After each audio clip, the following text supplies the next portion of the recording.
Hi friend, আমি চলে এসেছি নতুন একটা রেসিপি নিয়ে, যেটা হচ্ছে পেঁপে বাটা। দেখো, পেঁপেটা অনেকেই খেতে খুব একটা পছন্দ করে না, বিশেষ করে বাচ্চারা তো একদমই পছন্দ করে না। তা আমার মেয়ে এই পেঁপে বাটাটা ভীষণ ভালো খায়। সেই কারণে আমি চাইছি যে আমার মেয়ে তো পেঁপে খেতে পছন্দ করে না, কিন্তু পেঁপে বাটাটা করলে খায়, খুব ভালো খাবে, চেয়েও খাইবে। তা সেই কারণে আমি চাইছি যে তোমাদের মধ্যে এটা শেয়ার করি। তোমরাও যারা বাচ্চাদের পেঁপে খাওয়াতে চাইছো, তোমরা এইভাবে কিন্তু বাচ্চাদের পেঁপে বাটা করে খাওয়াতে পারো।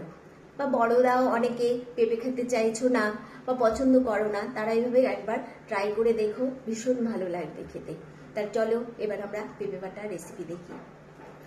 পেঁপে বাটা করতে আমার যে উপকরণগুলো লাগবে সেটা হচ্ছে কাঁচা পেঁপে, সর্ষের তেল, সর্ষে, কালো জিরে, শুকনো লঙ্কা, কাঁচা লঙ্কা ও নুন। এবার আমি পেঁপেটাকে ছোটো ছোটো করে কেটে নিয়েছি, তারপরে ভালো করে ধুয়ে লবণ দিয়ে সেদ্ধ করতে বসিয়েছি। সেদ্ধ আমার প্রায় হয়ে এসেছে, এখন আমি জালটাকে বন্ধ করে দেব।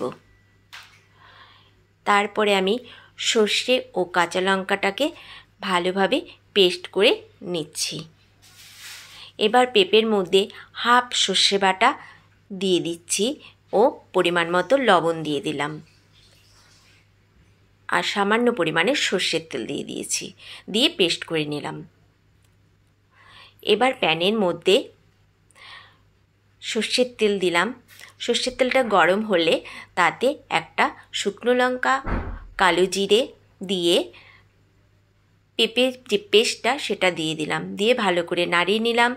আর হাফ যে সর্ষে বাটাটা ছিল সেটাও আমি দিয়ে দিলাম, দিয়ে ভালো করে জলটাকে শুকোতে দিলাম।